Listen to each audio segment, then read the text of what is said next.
Bonjour, je me présente, Stéphane Boulet, responsable grand compte de la société Hella France. Quentin Besson, technico-commercial sur le secteur Grand Ouest pour Hella France. Alfio Pénizy, responsable commercial régional côté Est, Hella France. Les débuts de l'automobile ont commencé au XVIIe siècle, avec la création d'un petit chariot à vapeur en Chine, considéré comme la première automobile de l'histoire. L'automobile telle qu'on la connaît aujourd'hui a vu le jour qu'à partir du XIXe siècle, avec les premiers véhicules à moteur essence, avec Karl Benz et Gottlieb Daimler. L'accès aux premiers véhicules en série est largement connu aujourd'hui avec la fameuse Ford T lancée au début du XXe siècle. Comme on peut s'en douter, la réglementation au XIXe et début XXe siècle était presque inexistante. En effet, les réglementations étaient souvent hétéroclites et variaient en fonction des pays, voire même des villes. Les limites de vitesse étaient très basses, de l'ordre de 4 à 10 km/h. En France, par exemple, il n'existait pas de permis de conduire au sens moderne du terme. Certaines villes exigeaient une autorisation spéciale pour circuler avec un véhicule à moteur. Quant à la signalisation routière, elle était quasi inexistante. Et les véhicules devaient être équipés de lanternes pour être visibles la nuit. Allez, une petite dernière anecdote. Au Royaume-Uni, une loi existait, la loi Red Flag Act, qui imposait qu'une personne marche devant le véhicule, motorisé et agitait un drapeau rouge pour prévenir les piétons.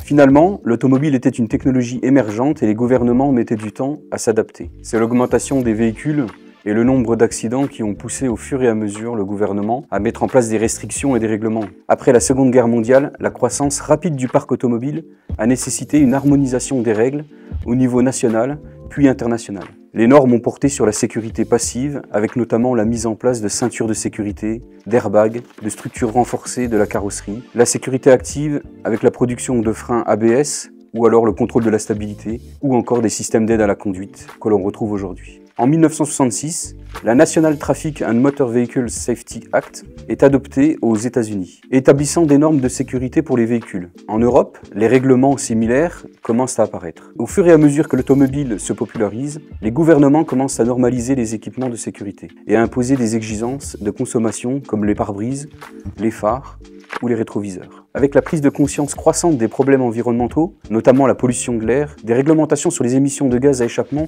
sont introduites. Le Clean Air Act de 1970 aux États-Unis impose des normes strictes sur les émissions des véhicules. En Europe, des directives similaires commencent à être appliquées, menant à l'introduction du pot catalytique.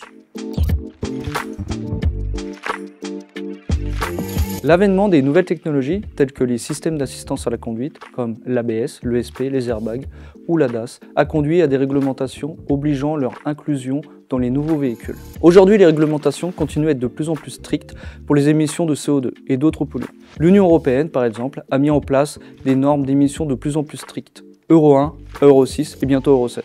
Pour respecter ces normes, les constructeurs automobiles mettent en œuvre diverses technologies, comme la mise en place de catalyseurs qui convertissent les gaz nocifs en substances moins polluantes, les filtres à particules qui retiennent les particules fines, les systèmes de recirculation des gaz d'échappement, EGR, qui réduisent la formation d'oxyde d'azote, l'injection électronique qui optimise la combustion des carburants et les motorisations alternatives telles que l'hybride, l'électrique ou encore l'hydrogène. La tendance vers les véhicules électriques est également encouragée par des incitations fiscales et des réglementations favorisant les véhicules à faible émission.